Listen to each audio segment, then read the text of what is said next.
Hegseth lied and denied media reports that the U.S. military ordered a second strike on defenseless shipwrecked survivors. Then yesterday, both the White House and Hegseth said actually it was Admiral Bradley who ordered the second strike. I served on active duty as a JAG for 4 years and then an additional 21 years in the reserves. And let me be very clear, killing shipwreck survivors is a war crime. The Pentagon's own Department of Defense law manual on the law of war literally says that, quote, orders to fire upon the shipwreck will be clearly illegal. The Department of Justice must conduct an investigation into the war crime and hold all those accountable, including Secretary Hegseth. He allegedly said, quote, kill them all. Our opponents are organized. We need to be too. If you're ready to stop watching politics and start shaping the conversation, subscribe now and let's get to work. Ted Lieu just dropped a bombshell that changes everything. Pete Hegseth didn't just mislead the public about a military strike. According to Lieu, he may have authorized an illegal order to kill shipwreck survivors. And when the truth started surfacing, he tried to blame someone else. Listen closely. This is the kind of accusation that ends careers. Because under military law, targeting defenseless survivors isn't a policy disagreement. It's a war crime. And there's no statute of limitations on that. Thank you, Chairman Aguilar. I also want to add my sincere condolences to the family of Sarah Beckstrom, the National Guard soldier senselessly killed last week. And I also pray that Andrew Wolf, the other National Guard soldier fighting for his life, pulls through. As Chairman Aguilar has said, we have an affordability crisis. That's one reason Donald Trump is polling at the lowest level ever for a modern-day president at this point in a term. Only 36% approval, over 60% disapproval. And for folks who shopped on Black Friday, last Friday, according to Salesforce, average prices across all products increased 7%. And then specifically for household goods, prices increased 24%. Things like furniture, appliances, dining, and decor all skyrocketed.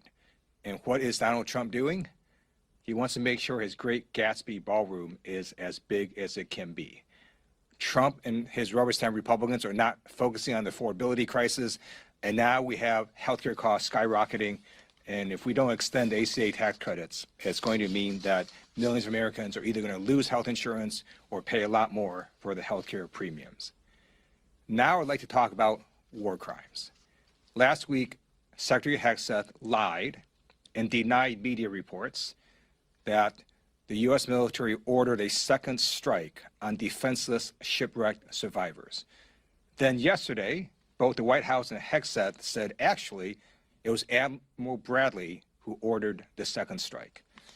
I served on active duty as a JAG for 4 years and then an additional 21 years in the reserves. And let me be very clear, killing shipwreck survivors is a war crime.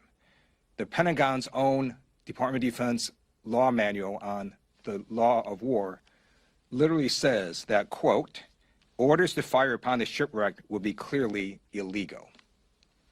The Department of Justice must conduct an investigation into the war crime and hold all those accountable, including Secretary Hegseth. He allegedly said, quote, kill them all. If the Trump administration does not hold the people accountable, I guarantee you a future administration will do so, because there is no statute of limitations for war crimes. And now I have a message for the members of the United States military. Thank you for your service to our great nation. And for those of us who served, we know that we all followed a code of conduct. And part of that code of conduct is to not lie and to accept responsibility. Unfortunately, the head of the Department of Defense, Secretary Hegseth, engaged in dishonorable conduct. He stated on national TV, quote, I watched it live. We knew exactly who was in that boat.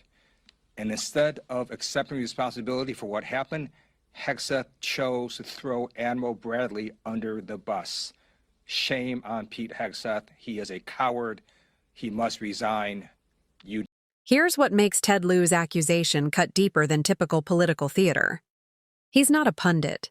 He's a former JAG officer who served 4 years on active duty and 21 more in the reserves. When he stands up and uses the phrase war crime, he's not being hyperbolic. He's invoking a legal framework that doesn't care about spin or party loyalty.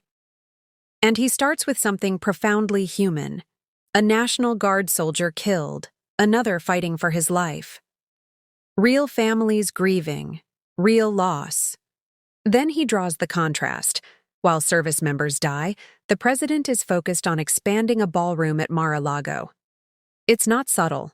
It's not meant to be. Because leadership is about priorities, and right now, the priorities are catastrophically misaligned. Lieu connects this to the affordability crisis Americans are living through. Prices up 7% on Black Friday. Household goods up 24%. Healthcare costs about to spike if ACA tax credits expire. His point? A government failing at the basics of governance is also failing at life and death decisions abroad. The same administration that can't address the price of groceries is now accused of misleading the public about war crimes. Here's what makes this legally serious. Lieu isn't offering commentary. He's quoting the Department of Defense's own manual. Killing shipwreck survivors violates the laws of war. Period. These individuals are out of the fight, wounded, defenseless, no longer combatants. Targeting them isn't strategy, it's illegal. And when Lieu says Hegseth allegedly ordered "kill them all," he's not exaggerating for effect. That's the kind of command that, if proven, carries no statute of limitations. War crimes don't expire. Accountability can wait, but it will come. Then Lieu does something powerful. He speaks directly to the troops. He reminds them of the code of conduct every service member learns: truth, accountability, responsibility. And he contrasts that with what he calls Hegseth's dishonorable conduct, lying on national TV, then throwing Admiral Bradley under the bus when the story unraveled. Because here's how the military actually works. Orders flow down, responsibility flows up. That's the moral structure of command. When leaders at the top deflect blame onto those below them, it doesn't just break protocol, it breaks trust. It endangers future missions. And it dishonors everyone who serves with integrity. Lieu's final argument ties it all together. A government that can't focus on affordability can't be trusted with war. A government that misleads about strikes can't protect the people it sends into harm's way. And a secretary who refuses accountability cannot lead the nation's military. That's why Lieu ends with a conviction. Hegseth must resign. Because oversight isn't optional. It's the backbone of democracy. Without it, misconduct becomes normal, accountability vanishes, and truth becomes whatever the powerful say it is.